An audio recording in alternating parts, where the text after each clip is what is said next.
Pronto, está gravando. Bom dia, pessoal. Hoje é dia 25/6/25, inverno aqui no Brasil, verão na França. A gente vai dar sequência aqui ao último item, que é a letra F, o caso Schreber, né, que é o caso emblemático, né, da psicanálise a respeito da psicose, né? E então. Vamos lá, eu vou abrir a minha tela só para o documento, então, caso vocês precisem falar, é só abrir o microfone, que eu não vou estar mais enxergando vocês. Então, estamos aqui, né? Do caso Schreber, apenas se tomará aquilo que se articula com linhas gerais e propósitos dessas formulações. A metáfora paterna, além de ser e fazer o que já tantas vezes se disse, é uma metáfora.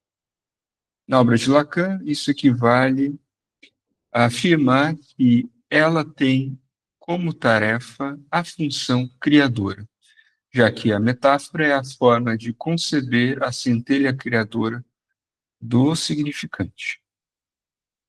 Então, a função criadora da palavra só se produz no seio da relação metafórica, com base na falta, no ser causado pela relação metonímica.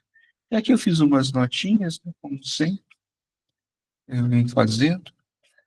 Só para relembrar aqui, né, sobre conceber a centelha criadora do significante como função criadora, lembrar que é isso, né? O sujeito é um efeito do significante, capacidade do significante de instaurar a realidade para o sujeito, de gerar as existências simbólicas e de construir o próprio sujeito como falante e dividido. Então, é nesse sentido que cria, né? Porque a realidade constituída a partir da cadeia simbólica, né, que se dá pelo significante. E aqui fala assim, só se produz no seio dessa relação metafórica com base na falta no ser causada pela relação metonímica. Então, aqui, como assim, né? É, aqui eu trabalhei uma notinha pequena, mas para tentar deixar um pouquinho, né, para entender um pouquinho, né, o desejo é metonímico, né? Por quê? Por que que ele está falando sobre isso, né? Base na falta do ser causado pela relação metonímica. Então, a metonímia é a lei de contiguidade, né? Do deslizamento, da falta de um objeto que sempre remete a outro objeto, sem nunca alcançar a satisfação plena. A gente está falando, então, do eixo da diacronia, né? Nesse deslizamento interminável de significantes e objetos que causa e revela a falta inerente ao ser. O objeto do desejo é sempre um A, né, objeto, que é objeto de uma extração, uma falta estrutural e operável. Então, nessa questão a respeito com base na falta do ser causada pela relação metonímica, a gente está falando desse deslizamento, né, dos significantes, né? Como ele nunca, assim, se desliza de um objeto para outro, né? E nessa relação com a lógica do significante, né, o objeto e o significante, eles não coincidem, né? O problema da existência, a existência no sentido de fazer nascer algo simbólico a partir do nada, cumpre no delírio de Schreber a função de leitmotiv, como que falava? Eu até tinha anotado, que é um leitmotiv, né? Movimento condutor. É uma palavra de origem alemã que significa literalmente motivo ou guia. No caso da psicose de Schreber, como em tantas psicoses, a metáfora paterna não operou. E todos os seus efeitos normais não existem, né? Normais no sentido daquilo que é da legalidade, né, da cadeia. Então, a metáfora delirante, como suplência da metáfora paterna, é sobretudo uma metáfora, uma forma de criar, de dar conta. da criação. Então, aqui o Alfredo ele aponta pela segunda vez a condição da metáfora, né? A metáfora paterna, além de ser e fazer o que já tantas vezes disse, é uma metáfora, né? Então, existe uma metáfora paterna, né, na relação com o nome do pai, né, com a falta, etc., essa troca.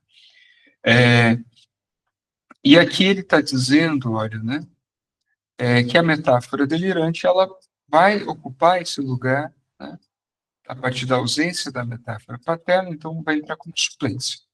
Mas, da mesma maneira, ela é algo, uma forma de criar e dar conta da criação. Então, no caso Schreber, destaca-se como uma metáfora delirante, isto é, sua construção delirante baseada na modalidade metafórica. Tenta dar conta, até nos próprios termos do delírio, do problema da criação ex nihilo, das existências puramente simbólicas, por meio de seu delírio. Schreber procura articular em uma ordem o trio de funções, o criador, o criado e a criatura.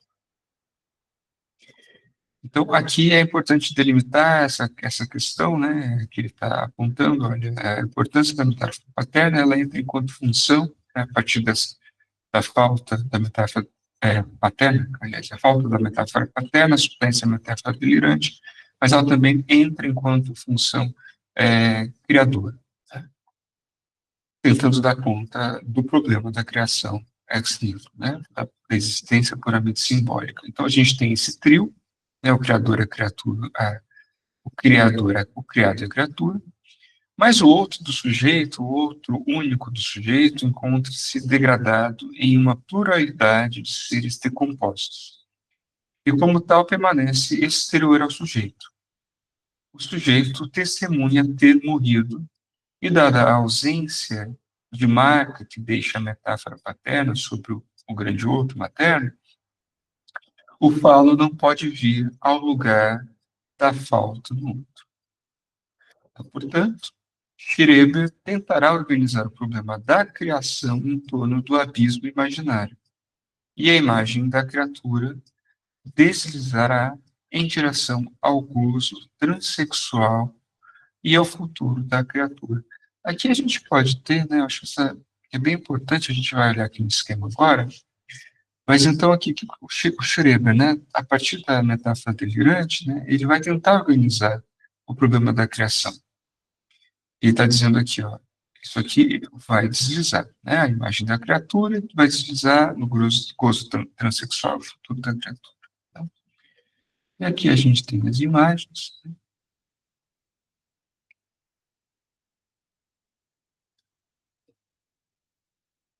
E aqui até, olha, né? Então, reparem, né, na construção do esquema, né? Temos aqui, é um pouco complicado, mas a gente pode dizer assim, no ternário superior, onde houve, né, a partir desse furo, desse abismo, a gente vai ter o gozo transexualista, né? E a gente tem aqui o futuro da criatura, a gente tem a imagem da criatura, é, deixados pela mano do Criador e, tá pequenininho para ler, criaturas da palavra, onde se mantém o criado, né? Então, a gente tem essas condições. Então, aqui vai entrar, né, o que ele está dizendo a respeito disso aqui, né? Ah, cadê aqui? Como suplência, aqui. Existência, tentar organizar, aqui, tá aqui. Então, portanto, tentar organizar o problema da criação em torno desse abismo imaginário, que é o abismo que a gente localiza naquilo que seria o ternário imaginário, e a imagem da criatura deslizará em direção a esses dois, né? Ao gozo transexual e ao futuro da criatura, né? Que é basicamente, ele está dizendo, tá, não fica assim, quando eu volto, não está no lugar. Agora acho que está. Então, a imagem da criatura, ela vai deslizar nesses dois pontos, né? Gozo transexualista e futuro da criatura, a partir do furo desse abismo imaginário. Agora eu vou no lugar certo. Então, a ordem imaginária se caracteriza por ter, topicamente falando, duas bordas: o fio mortal e o fio da identificação à imagem fálica ao vital. Ambas as bordas ou fios só se articulam ou unificam se forem ordenados a partir da ordem simbólica. Em caso de ausência de tal ordem, né, no caso da ordem simbólica, assim como o corpo tende a desunificar-se, os dois fios tópicos do imaginário também o farão, e dada a elisão do falo, a dialética tenderá ao fio mortal. Em torno do abismo simbólico, a partir das criaturas da palavra, deslizará em direção ao deixado cair pelo Criador. E a palavra tenta-se ordenar e manter o criado como simbólico. Então a gente volta aqui de novo, percebendo de novo que aonde a coisa desliza, né? Então a criatura da palavra, deixado a mão do Criador, e onde se mantém o criado, né? Aqui também se desliza. Então voltamos para cá. Volto para cá de novo.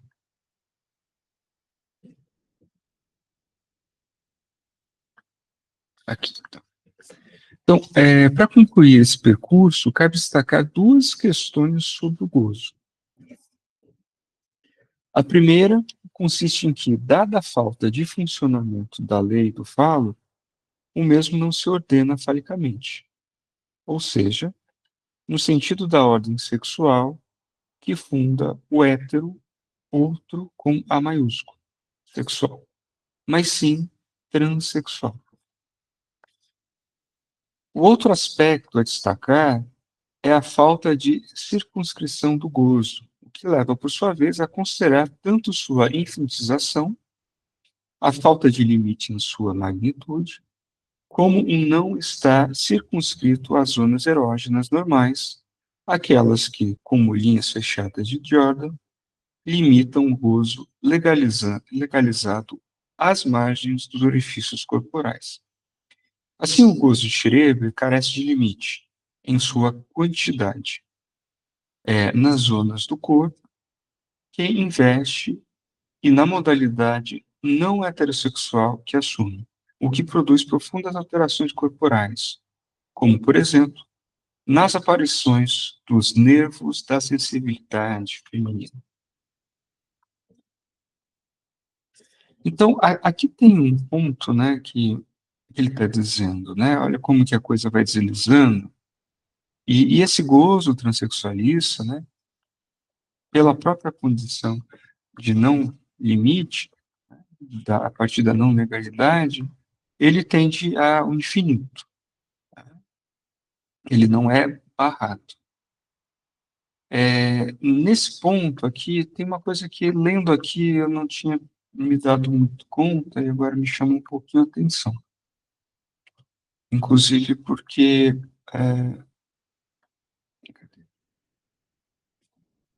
aqui, tá.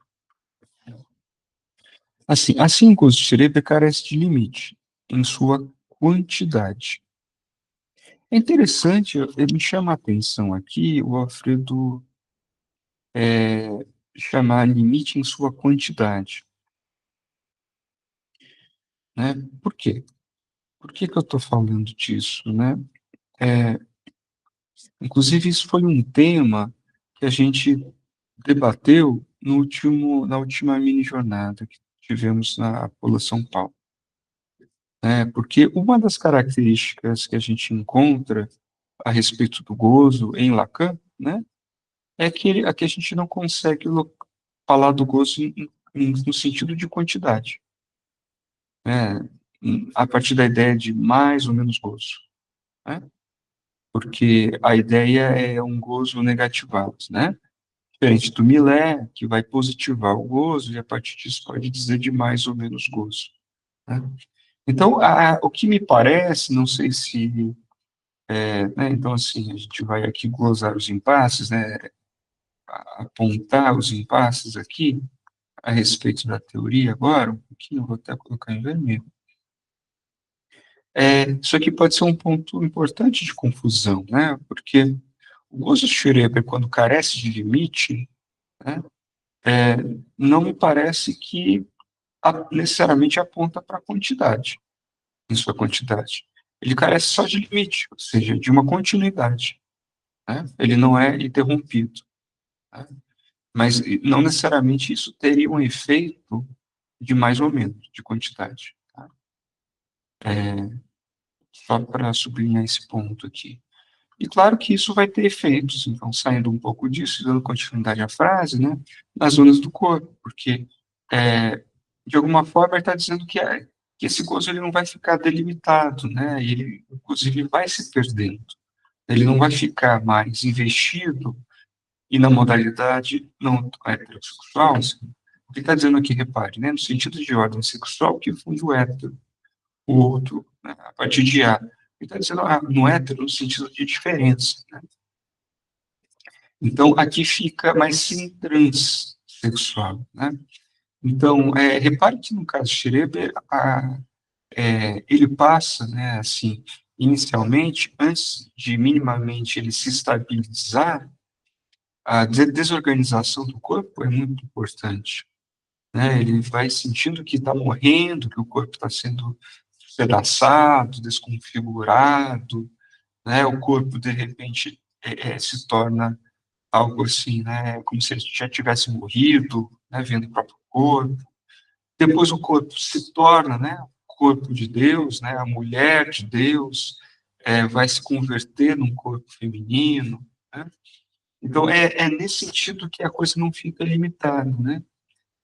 Pela falta de legalidade, isso pode escorrer, pode tender a uma fixação, né? O gozo ele tende a ir para pontos que a gente não sabe muito bem, mas que ao final, que é muito interessante, ao final, o que, que é? O delírio mais importante do Schroeder é o delírio a respeito de ser mulher de Deus. Isso estabiliza, né? Esse delírio, essa metáfora delirante, estabiliza o Schroeder, que é muito importante isso, né? Enfim, só inclusive, né, vai tendo, por exemplo, assim, produz profundas alterações corporais, como nervos da sensibilidade feminina, né? Enfim, é um caso bastante grave, mas muito interessante pelo fato de dar estabilização. Pessoal, Licei, oi. fiquei me perguntando sobre, talvez vocês possam dizer algo sobre, quando fala aparição de nervos da sensibilidade feminina, Aham. é, isso aparece no discurso ou no corpo? Como Entende o que eu assim quero aparece? dizer? Eu quero Não. dizer assim, o que que significa nervos da sensibilidade feminina? Uhum. Então, eu acho que seria interessante depois a gente retomar o caso, né, o caso Schroeder, porque Isso, isso. ele vai falar, né, assim, existe toda como o campo da realidade do Schroeder, ele é completamente assim modificado, né, desorganizado. Ele vai tendo não só o delírio de ser a mulher de Deus, mas ele tem alucinações gravíssimas, né, inclusive sinestésicas, corporais, né? Ele é bastante importante isso, né? Fala, Alexandre. Eu não sei se é sobre isso que a gente está pensando, que é a dúvida da Gabriele também. Eu não sei se é isso que o Alfredo está falando, assim. Mas, se não me engano, tem um momento do Schreber que ele que faz parte do problema, né, mas do delírio, mas ele está convicto que ele sabe o que é ser mulher, né? E isso faz parte dessa transformação, porque em determinado momento ele começa a falar, ó, isso, algo mais ou menos assim, né? Não me lembro direito, né, gente, mas isso aqui é uma prova do feminino em mim. Eu não sei se é por essa via, né? Porque ele tem todo um processo, assim, ó, como que ele vai engravidar, como que é a gravidez, né? Então, eu não sei se talvez é isso que ele está falando, tá? Posso estar equivocado, mas é o que eu lembrei agora. Uhum. Então, tentando puxar um pouco de memória, né, assim, o caso, é interessante porque, inicialmente, existe um delírio a respeito do feminino, né? Ele ter traços femininos, né? Ou seja, tem algo que vai no sentido de uma condição paranoica, né, inicialmente, né? Assim, a mulher enquanto feminino, no caso para ele, enquanto algo muito depreciativo, né?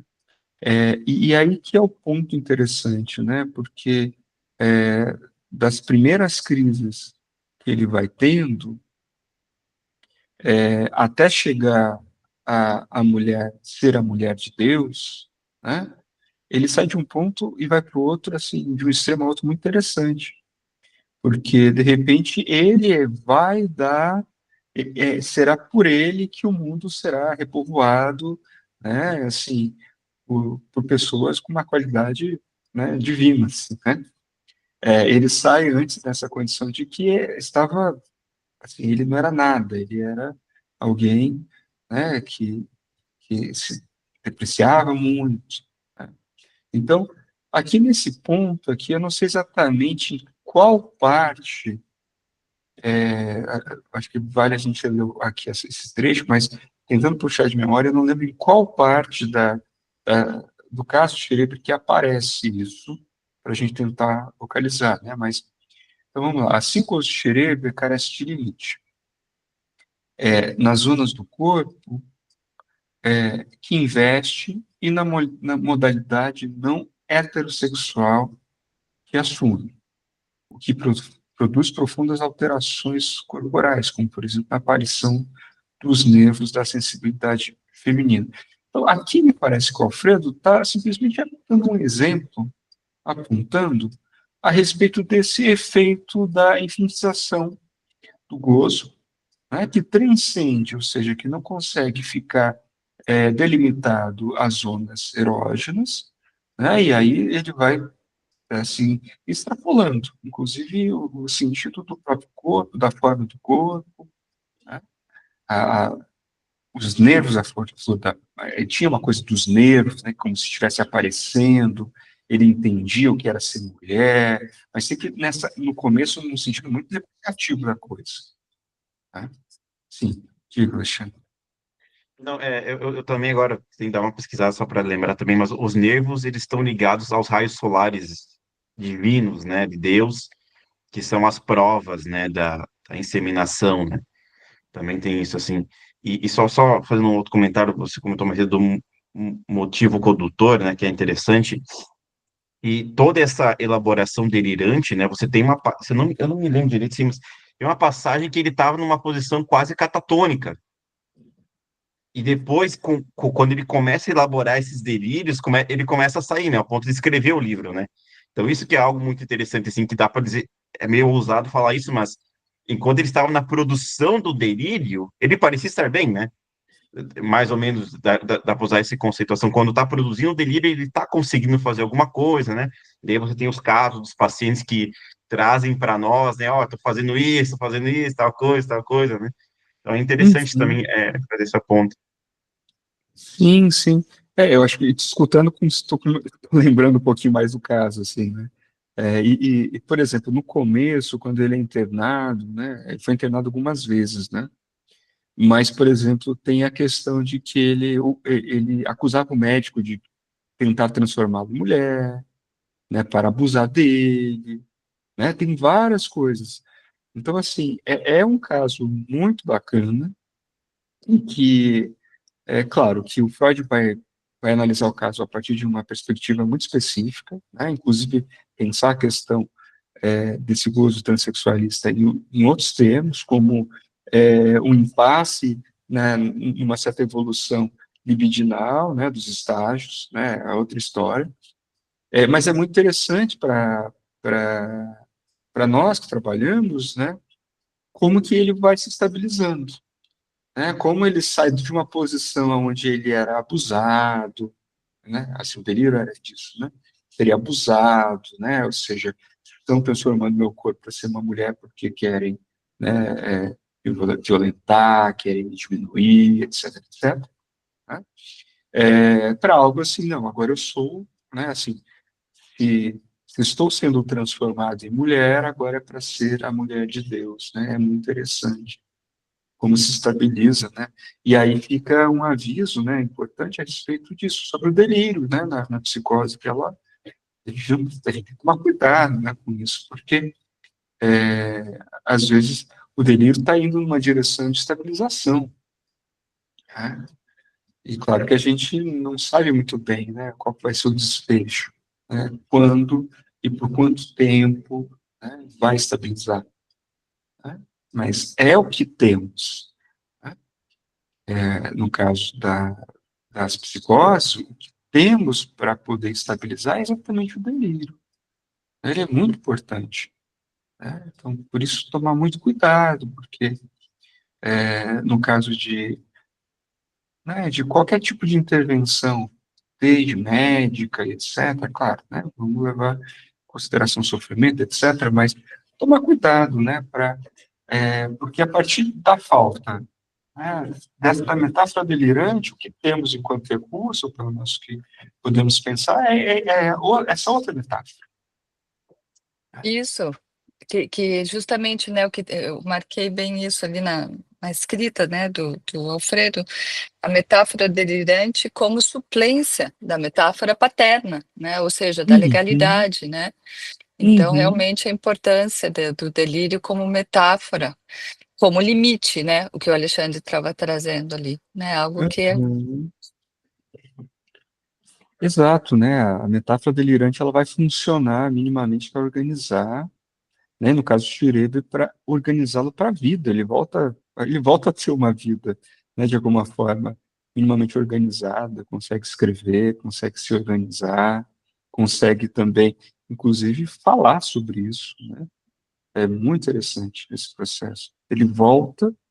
Então, assim, é interessante que, se a gente pegar, tem entrevistas posteriores, assim, a ideia é ele ainda esse delírio ele continua organizando ele não e é fundamental que exista, mas ele consegue falar do resto do mundo a partir disso, das outras coisas, falar de política, falar de economia, falar de direito, né? É muito interessante isso. Ele sai daquela condição, né, persecutória, onde o corpo dele estava se desfazendo, né? Ele está assim. E o que é interessante assim e tem um outro ponto que me chama muito a atenção no caso de Schroeder, a partir da infinização, né? É que quando que ele vai, né? Quando é que vai ser o momento que Deus vai fazer isso? É sempre um momento por vir, né? Isso também estabilizou ele. Então ele só está guardando Deus. Então ele também tá bem. Então, né? Uma hora isso vai acontecer, né? Então, é muito interessante, é um caso de sucesso, né, de alguma forma, assim, de uma estabilização muito interessante.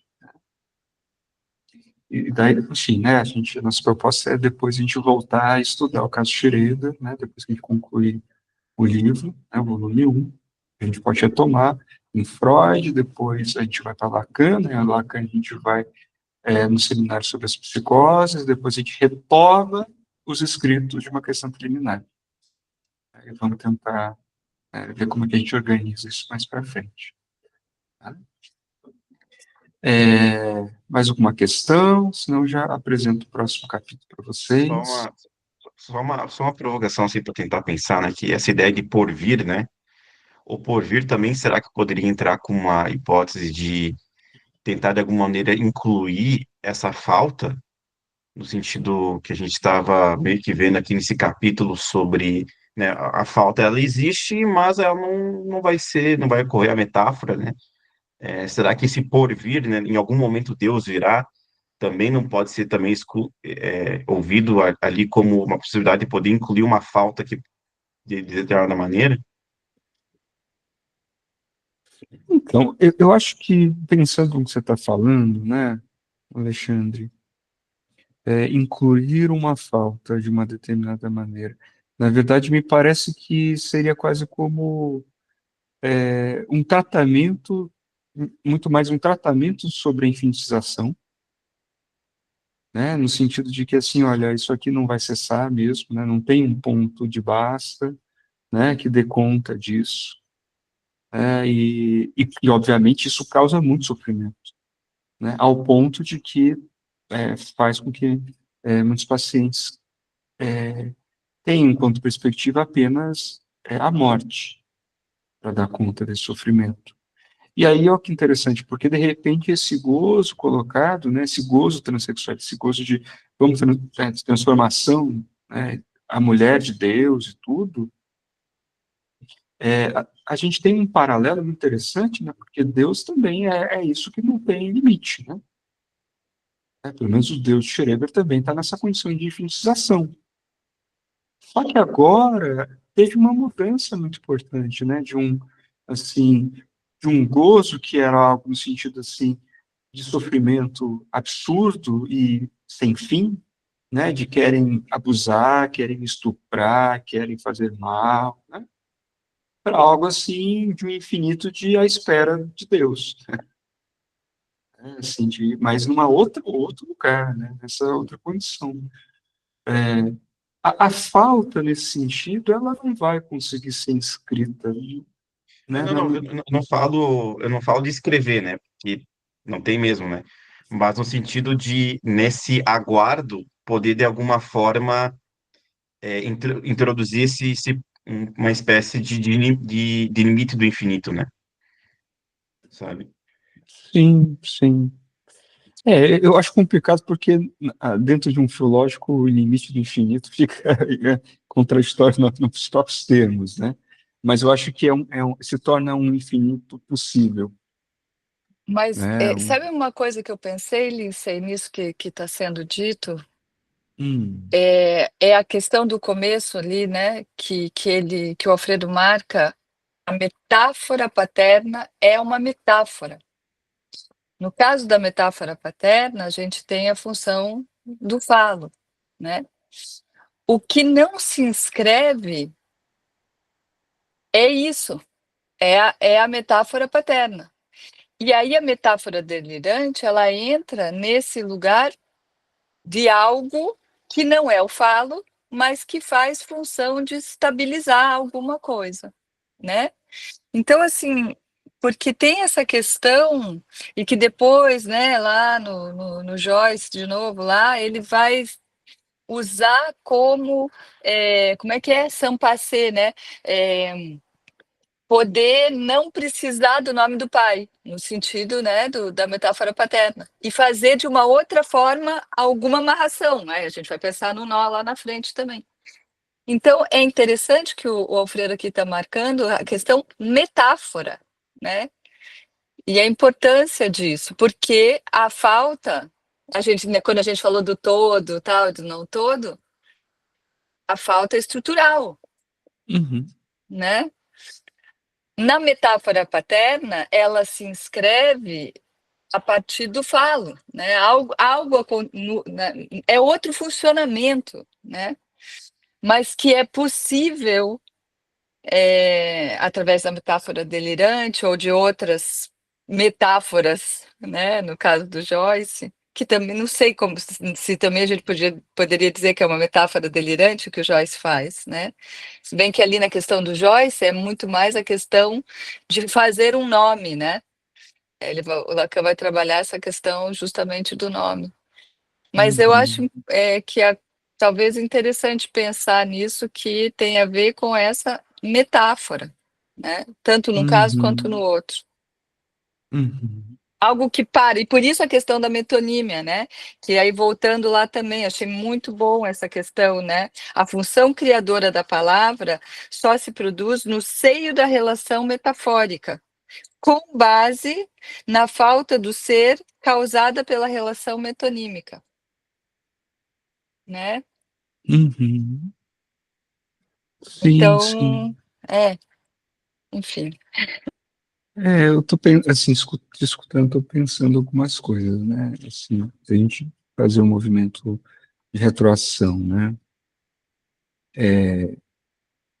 no sentido de que, né, no caso do campo do intervalo, a gente vai ter, então, a inscrição de uma falta, né, dentro da cadeia, ou seja, aonde, a partir disso, fica legalizada a questão do significante, né, ou seja, o significante ele não pode se apresentar a si mesmo, né, ele é sempre falta, né, e isso é dado ao ser falante, de forma geral. Só que na psicose isso não está legalizado, né?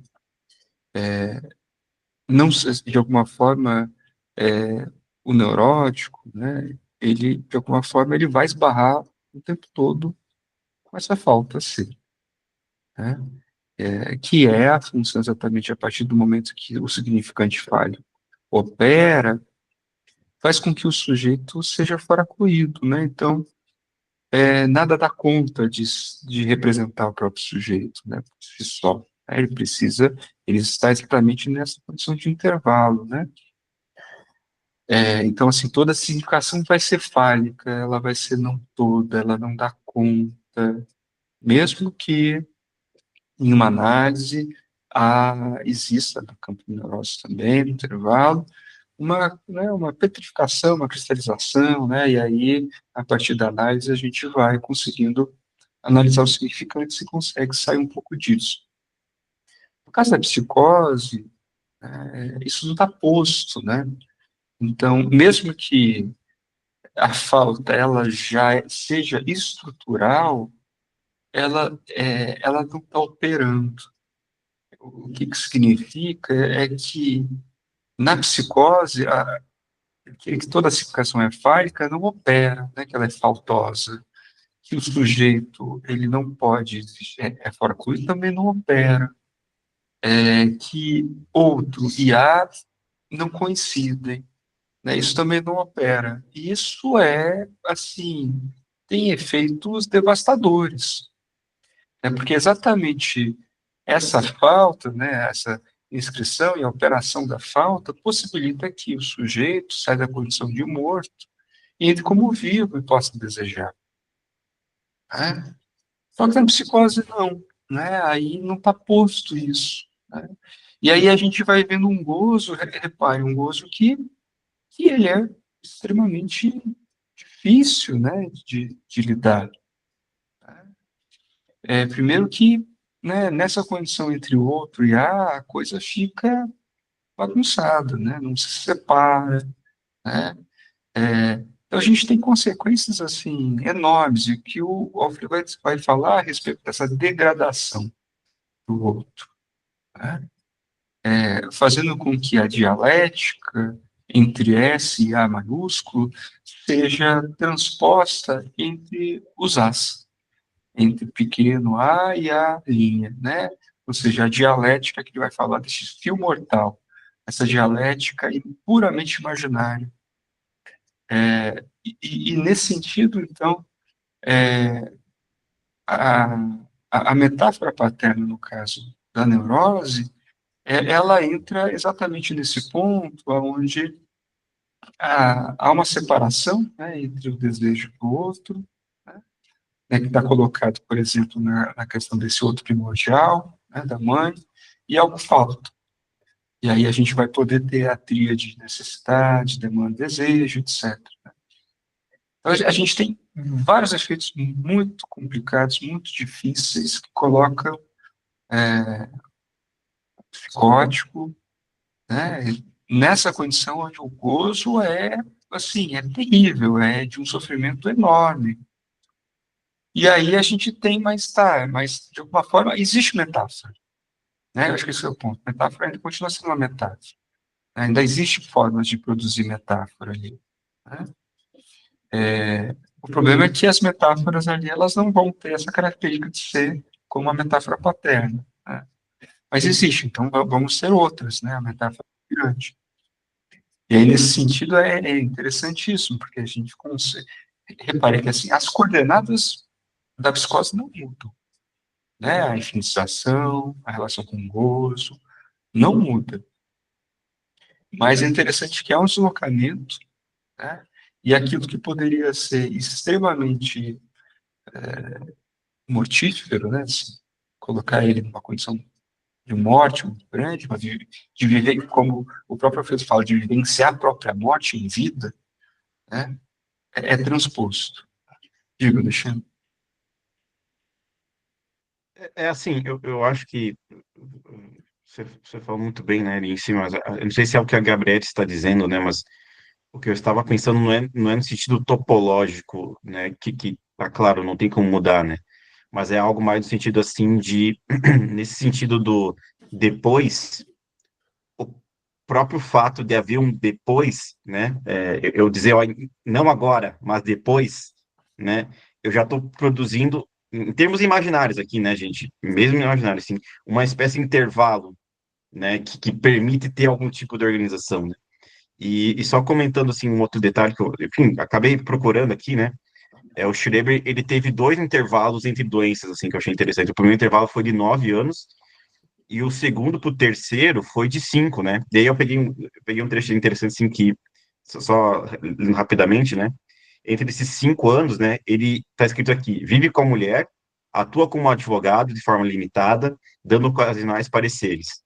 Mantém a convicção que é uma mulher, com seios e outros atributos femininos, né? Em 1903, por iniciativa de Schreber, o casal adota uma menina de 10 anos, a qual relata em sua velhice que foi muito bem tratada por Schreber. Aí ela diz, uma mãe, mais verdadeira que a legítima. Achei isso sensacional, né? Sim, só trazendo um contorno. É muito interessante, né, esses dados biográficos, né, do Schreber, que não ficam, não aparecem no testemunho dele, né, no livro, né, que é, enfim, né, eu acho que tiveram outras coisas que foram dando estabilização para ele também, né, nessa condição também de mulher, ali, né, de estar ali nesse lugar, né, que é muito interessante pensar, né. Mas, enfim, eu acho que é um caso bem emblemático, né? Um caso que a gente aprende, a gente talvez o caso mais famoso, né? De psicose. E, de fato, é muito rico, né? Schreber não era qualquer psicótico, né? Ele tinha uma capacidade de escrita, assim, incrível, né? Então, isso ajuda muito, né? Como que ele relata a história dele. E aí, pessoal? É isso? Então, eu vou só apresentar, então, caso vocês estiverem pensando alguma coisa a mais a respeito do caso Schreber, mas eu vou apresentar só o próximo capítulo, só para a gente ver o que, que a gente vai começar a trabalhar, né? Agora eu vou compartilhar a outra tela, que é janela. Peraí, eu tenho que ir para cá.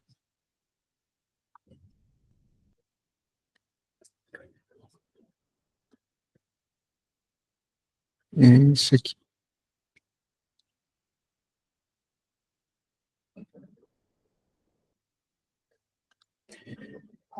Pronto, esse aqui é.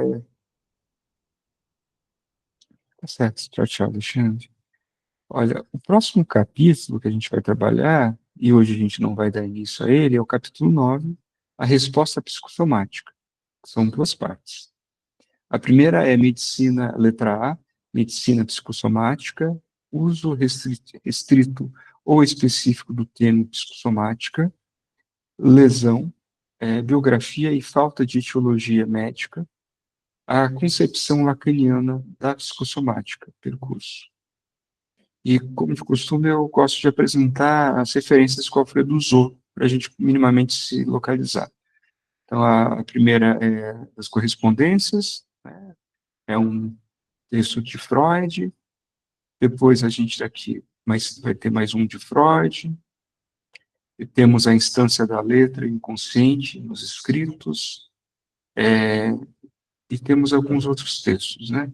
Analítica, não conheço esse texto, temos de novo Freud, patologia geral,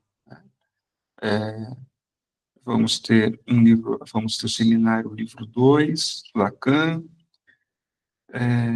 seminário 3, E repare que esses dois seminários que ele está trazendo são da edição em espanhol, né, da Barcelona, a Estância da Letra também, né? Então, temos três referências de Lacan a partir das edições estabelecidas, né?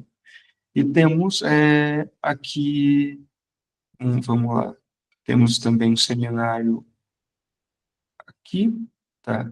Ele vai estar trabalhando com a versão em francês, e aqui também mais um texto dos escritos na versão em francês, aonde nesse último ele fez uma tradução pessoal. A gente pode até ficar atento para comparar, né? Então, basicamente, ele não tá, esse momento o Alfredo não trabalha com Stafelá, né? Ele está trabalhando com as obras em francês e espanhol estabelecidas, né, pelo Millet, tá bem? Por enquanto, e ele decidiu traduzir por algum motivo, a gente vai descobrir, né, se faz sentido, por que que ele traduziu, por que que ele já não pegou, né? Porque, vamos pensar, né, porque já tem tradução, já tinha, né, mas ele preferiu traduzir do espanhol. Então é isso, né, só a apresentação do próximo capítulo. Quarta-feira que vem a gente pode dar início a ele, né? Enquanto isso eu vou traduzindo aqui um pouquinho mais, fazendo, né, as minhas notas e tal, né? Por enquanto esse capítulo está limpinho, só estou traduzindo por enquanto. Certo? Então, né, se vocês não tiverem mais nada, né, comentar, falar, a gente pode encerrar, né, por aqui. E então, né, boa semana, pessoal, e até semana que vem. Tchau, Obrigada, tchau. boa semana a todos. Até lá. Obrigado.